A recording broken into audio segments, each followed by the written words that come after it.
தேவனுடைய நாமம் மகிமைப்படுவதாக. இன்றைக்கு பார்த்தீங்கன்னா, தேவனை நாம் தேடணும். தேவன் அதைத்தான் விரும்புகிறார். எந்த நேரத்திலும் எந்த வேளையிலும் அவரை நோக்கி நாம் ஜெபிக்கலாம், அவரை தேடலாம்.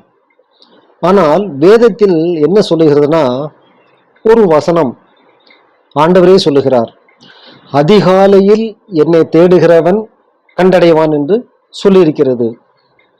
அதிகாலை என்று சொல்லும் பொழுது எந்த ஒரு டென்ஷனுமே இல்லாம காலையில எழுந்த உடனே முதலாவது அவரை தேடுறது, அதுதான் அங்கே சொல்லியிருக்கிறது.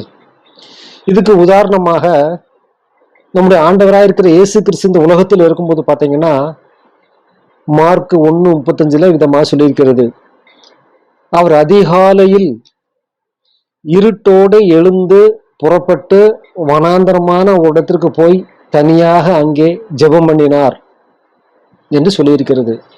ஆண்டவரும் ராம் முழுவதும் மலைகளில் போய் ஜெபம் பண்ணினார், பகல் முழுவதும் போய் உபதேசம் பண்ணினார், போதகம் பண்ணினார், அநேகரை சுகப்படுத்தினார். அவரும் இவ்விதமாக அதிகாலையிலிருந்து போய் ஜெபம் பண்ணினார்.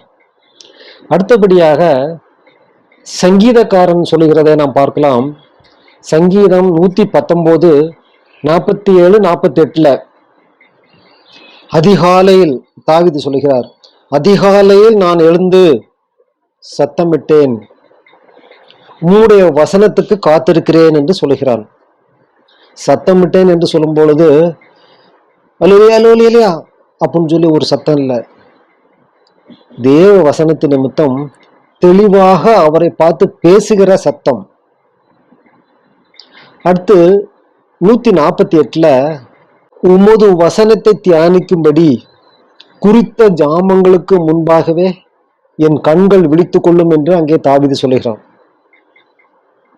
நாம் எப்போதாவது குறித்த ஜாமங்களுக்கு முன்பாக அவருடைய வசனத்தை, தேவ வசனத்தை தியானிக்கும்படியாக நம்முடைய கண்கள் விழித்துக் கொண்டிருக்கிறதா?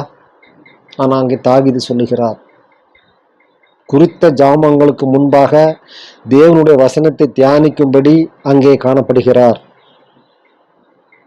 அதே மாதிரி சங்கீதம் 5:3 கூட, காலையிலே என் சத்தத்தை கேட்டருளுவீர், காலையிலே உமக்கு நேரே வந்து ஆயத்தமாகி காத்திருப்பேன் என்று அங்கே சொல்லுகிறார்.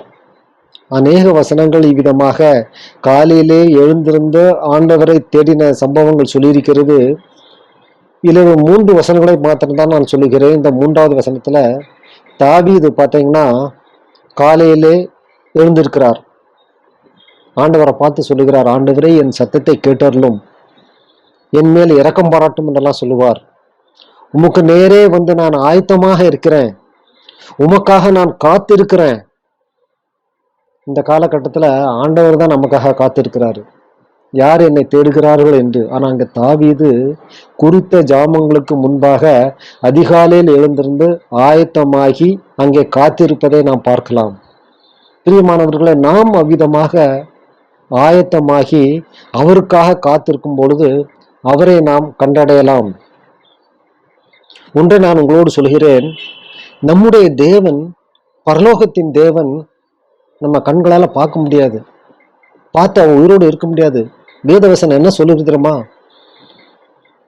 ஒருவரும் கண்டிராதவரும் காணக்கூடாதவருமாகிய அவர் சேரக்கூடாத ஒளியிலே வாசம் பண்ணுகிறவர், அப்படிப்பட்டவரை நாம் ஒருவரும் பார்க்க முடியாது. ஆனால் அவர் நம்மை பார்க்கிறார். நம்முடைய மனக்கண்கள்னால விசுவாசத்தின் அடிப்படையில நாம் அவரை கண்டடைகிறோம், இதை நாம் உணர்கிறோம். ஏனென்றால் ஆவியானவர் நமக்குள்ளாக இருக்கிறதுனால். யாக்கோபு கூட ஆதியாகமம் 28:18 அப்படி பிரயாணமாக போகும்போது அதிகாலையில் யாக்கோபு எழுந்து தன் தலையின் கீழ் வைத்திருக்கிற அந்த கல்லை எடுத்து ஒரு தூணாக நிறுத்தி அதுக்கு எண்ணெய் வார்த்து அந்த இடத்துக்கு பெத்தேல் என்ற ஒரு பெயரிட்டான். அதிகாலையில் என்னை தேடுகிறவன் கண்டடைவான் என்ற மையமாக வைத்து சில உதாரணங்களை நான் உங்களோடு சொல்லுகிறேன். தானியேல் பார்த்தீங்கன்னா ஜெப வீரன், அங்கே 3 வேளையும் பலகணிகளை திறந்து முழங்கால் படியிட்டு பரலோகத்தின் தேவனை நோக்கி விண்ணப்பங்கள், வேண்டுதல்கள், துதி, ஸ்தோத்திரங்களை அவன் ஏறெடுத்தான் என்று தெளிவாக அங்கே சொல்லியிருக்கிறது. நம்முடைய பரலோகத்தின் தேவனை நோக்கி நாமும் அதிகாலையில் எழுந்திருந்து அவரை தேடினால் நிச்சயமாக நாமும் கண்டடைவோம். அவர் பிரியப்படுவார். அவரிடத்திலிருந்து ஆசீர்வாதம் தானாகவே வரும். இந்த அதிகாலையில் எழுந்திருந்து தேவனை தேடுவீர்களா? தேவன் தாமே இந்த உதாரணங்களை உங்களுக்கு ஆசீர்வதித்து தருவாராக. ஆமென்.